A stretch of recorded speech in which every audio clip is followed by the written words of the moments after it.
Brother ইসলাম, আমি আপনাদের সম্মুখে পবিত্র গ্রন্থ থেকে কোরআনুল কারীম হইতে একখানা 30 পারা সূরা কাউসার থেকে একটি ছোট্ট আয়াত তেলাওয়াত করেছি। আল্লাহ রাব্বুল আলামিন সেই আয়াতখানাতে বলেন, ফাসাল্লি লিরাব্বিকা ওয়ানহার। বলে বলুন সুবহানাল্লাহ।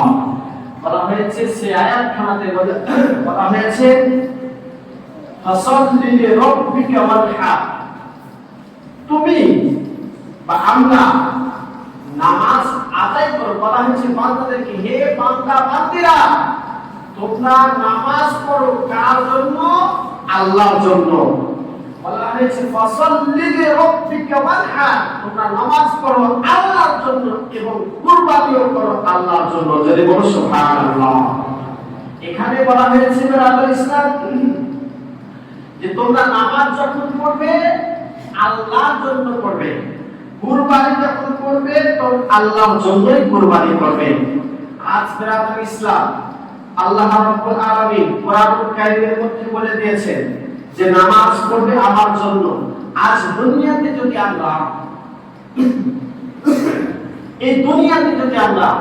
নামাজ যদি আল্লাহকে খুশি করার জন্য, আল্লাহকে যদি খুশি করার জন্য যদি নামাজ না পড়ি, আল্লাহ রাব্বুল আলামিনকে যদি রাজি করার উদ্দেশ্যে নামাজ না পড়ি, তাহলে আমাদের নামাজ কাজে আসবে না। আপনি লোক দেখাবার নাও যদি কাজ করেন, তাহলে দুনিয়াতে লোক দেখায় কাজটা পাবেন, আপনার আখিরাতের কোনো নেকির কাজ হবে না। আখিরাতে আপনি একটিও নেকি পাবেন না।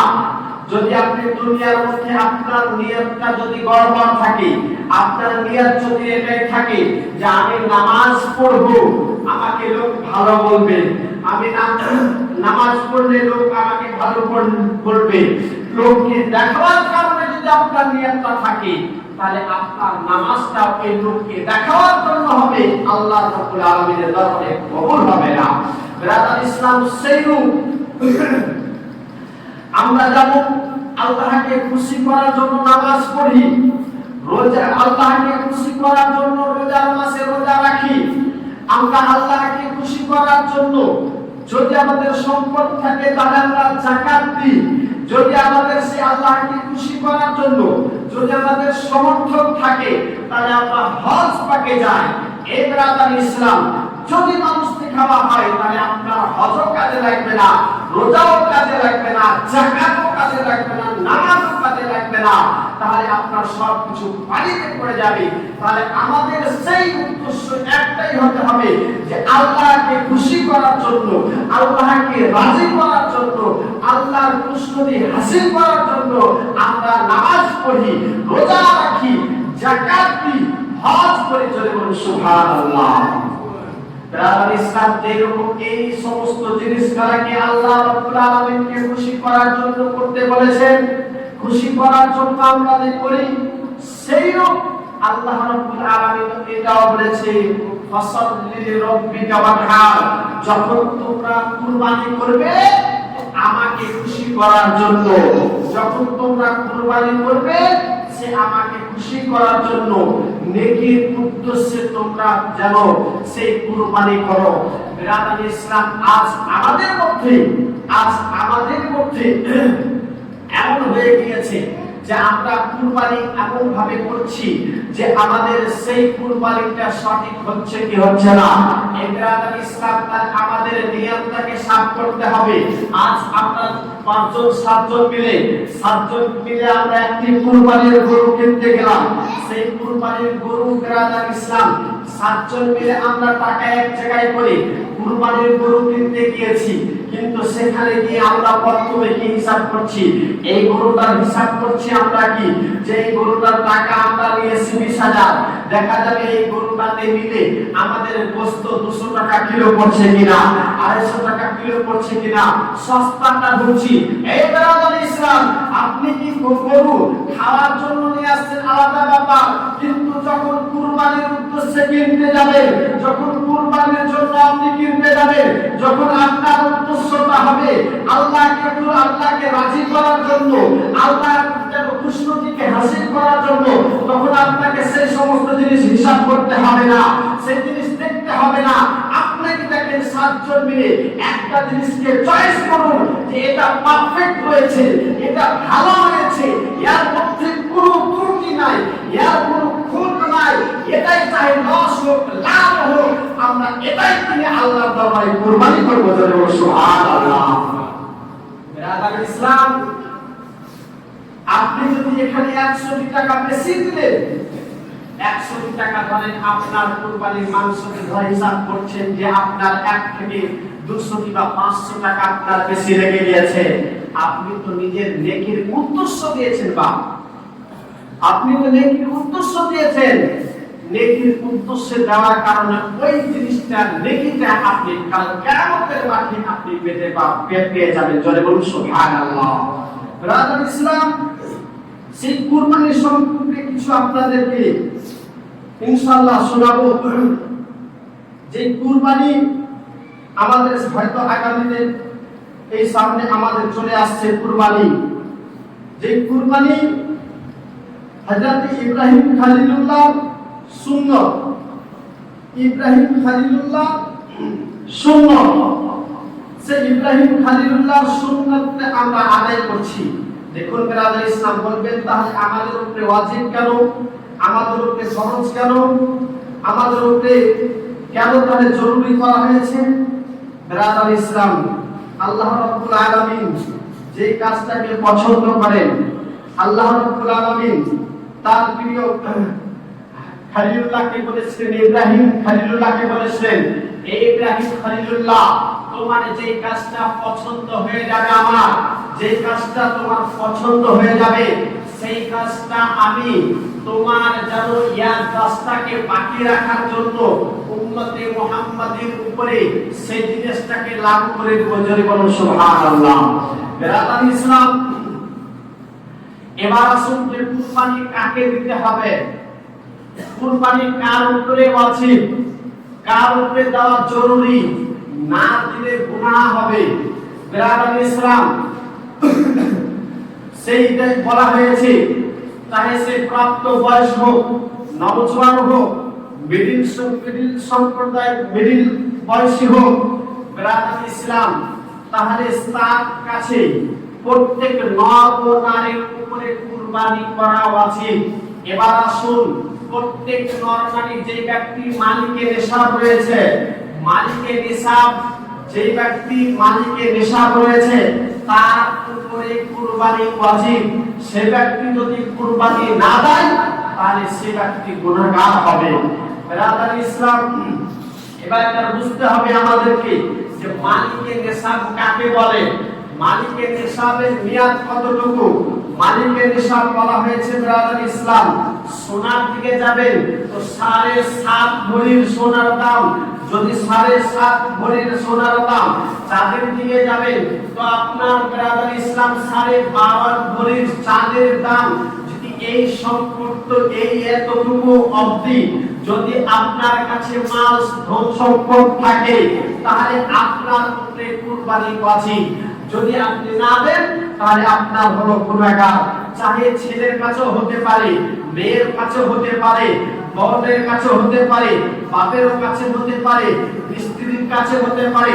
যদি বাড়িতে বাপ বেটা সবার কাছে এই সামর্থ্য অনুযায়ী যদি তার কাছে ধন সম্পদ থাকে তাহলে বাড়িতে যদি 5 জন যদি লোক থাকে আর 5 জনের সেই ব্যক্তির মালিকের নিসাব থাকে তাহলে 5 জনের উপরেই কুরবানি ওয়াজিব। বিরাদার ইসলাম, আজ আমাদের মধ্যে কি হয় যে আমরা মনে করি যে কুরবানি ওয়াজিব, আমার বাড়িতে আমার মালিক রয়েছে, আমার বাবা মালিক রয়েছে, মালিক দিলেই আমাদের কুরবানি হয়ে যায়। কিছু কিছু লোককে দেখতে পাওয়া যায় যে বিরাদার ইসলাম যেন নিজের ছোট ছেলের নামে, নিজের ছোট মেয়ের নামে দিয়েছে, বলছে আমি গত বছর আমার নামে দিয়েছি, এই বছর আমার ছেলের নামে দিব। এই বিরাদার ইসলাম, আপনার ছেলের নামে আপনি পরে দিবেন। যদি আপনার ছেলে মালিকের নিসাব থাকে, আপনি যদি মালিকের নিসাব থাকে তাহলে আপনারও লাগবে, আপনার ছেলেরও লাগবে। আপনি চাইছেন যে আমার বড় ছেলের নামে দিব, যদি আপনার বড় ছেলে মালিকের নিসাব না থাকে তাহলে সেই তার নামে যদি কুরবানি না দেন তাহলে আপনার কোনো ক্ষতি হবে না। কিন্তু যদি আপনি মালিকের নিসাব থাকে আর আপনার নামে যদি কুরবানি না দেন তাহলে আপনি হলেন গুনাহগার। তাহলে বিরাদর ইসলাম, বুঝার আপনার উত্তর আমার বলার উদ্দেশ্য এটাই যে এই সামনে আমাদের কুরবানি আসতেছে। এখানে বলা হয়েছে 52.5 তোলা চাঁদি, 52.5 ভরি, 52.5 তোলা, যেটাকে চাঁদিতে যেটাকে আপনার বলা হয়েছে ভরিতে করা হয়েছে, সে 52.5 ভরি যদি কারোর কাছে টাকা ধন সম্পদ থাকে তাহলে তার উপরে কুরবানি ওয়াজিব, তাকে কুরবানি করতে হবে। বিরাদর ইসলাম, এবার আসুন কুরবানির পশুর বয়স কত, কুরবানির গরুর পশুর বয়স কত। আরেকটি কথা বলতে পারি, আপনাদেরকে গত জুমার তার আগে জুমা বলেছিলাম যে আপনারা কুরবানি করতে আগে নিজের মধ্যে বিরাদর ইসলাম সর্বশেষ ভাগা হচ্ছে আপনার 7টি, একটি গরুতে 7 জন দিতে পারবেন। তার মধ্যে যদি কেউ বলেন যে আমরা 2 ভাই মিলে একটি গরু দিব, দিতে পারেন।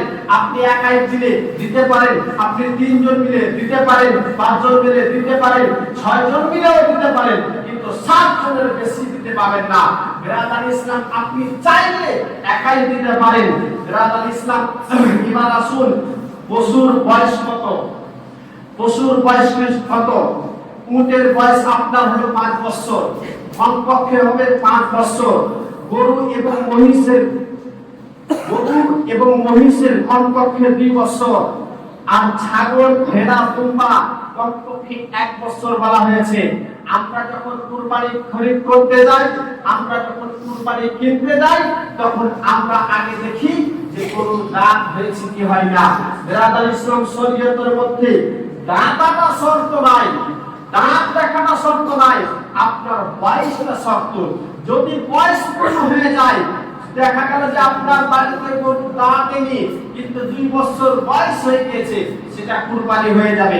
আপনার বাড়িতে খাসি রয়েছে, সেই ছাগল খাসিটা আপনার 1 বছর পূর্ণ হয়ে গেছে কিন্তু দাঁতেনি, আপনার কুরবানি হয়ে যাবে।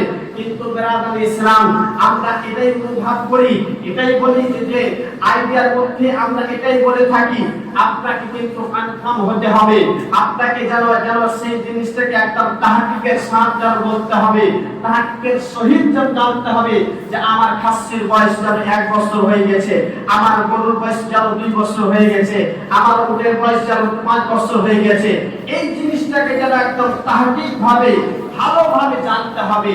বিরাদর ইসলাম, আমরা যখন গরু কিনতে যাই, দাঁত দেখি বয়স্ক মানুষেরা হয়তো বলবে যে যখনই দেখবেন গরুর 2 বছর পার হয়ে যায় তখন কিন্তু গরু কিন্তু দিতে যায়। বিরাদর ইসলাম, হ্যাঁ আপনাদের কথা আমি যেন মান্যতা দিলাম, কিন্তু দেখবেন আপনাদের বাড়িতে বাচ্চা দেখবেন ছোট ছোট বাচ্চারা রয়েছে, কোন বাচ্চাকে দেখবেন যে আপনার 6 মাসের মধ্যে দাঁত যেন বেরিয়ে যায়, কোন বাচ্চাকে দেখবেন 9 মাসের মাথাতে দাঁত যেন বেরিয়ে যায়, কোন বাচ্চাকে দেখবেন যে 1 বছর পেরিয়ে গেছে কিন্তু দাঁত বড় হয়নি, দাঁত বের হয়নি, কোন বাচ্চা দেখবেন যে 1.5 বছর পর তার দাঁত বের হয়। বিরাদর ইসলাম, তাই বলবো আপনাদেরকে, যদি আপনার জানানো সম্মত থাকে, যদি আপনার তাহকিক থাকে, যদি আপনার যেন সেই জিনিসটার উপরে ভরসা থাকে, তাহলে আপনি সেই গরু বা ছাগল বা আপনার উট হোক, চাই আপনার মহিষ হোক, সেই জিনিসটাকে আপনার এই দাঁত দেখাটাকে প্রাধান্য না দিয়ে আপনার এই বয়সটা শরীয়তের মধ্যে বলা হয়েছে। যদি 2 বছর হয়ে যায় আপনার গরু, তাহলে সেটা কুরবানি হয়ে যাবে। সকলে বলুন সুবহানাল্লাহ। তাই বিরাদর ইসলাম, এবার আসুন, এবার সেই কুরবানির গরুতে যদি কেউ আকিকা দিতে চায়, তাহলে সেই জায়গাতে সমর্থন হয়ে যাবে, সেখানে সমর্থন হতে পাবে। বিরাদর ইসলাম, টাইম হতে গেল, তুই একটি কথা বলে শেষ করে দেব। আগামী ইনশাআল্লাহ আগামী জুমাতে যদি আল্লাহ রাব্বুল আলামিন বাঁচিয়ে রাখেন, তাহলে সেই সম্পর্কে আবার আলোচনা করব। বিরাদর ইসলাম, কিন্তু কুরবানি হয়তো অনেকেই কিনে নিয়েছেন আর অনেকেই এখনো কিনেননি। সকলকে বলছি, যখনই কুরবানি কিনতে যাবেন, সকলেই যেন বিরাদর ইসলাম নিয়তটা সাফ করে, গোশত খাবার উদ্দেশ্য নয়, গোশত খাবার উদ্দেশ্য যদি কুরবানি কিনতে যান তাহলে কুরবানি কাউরি হবে না।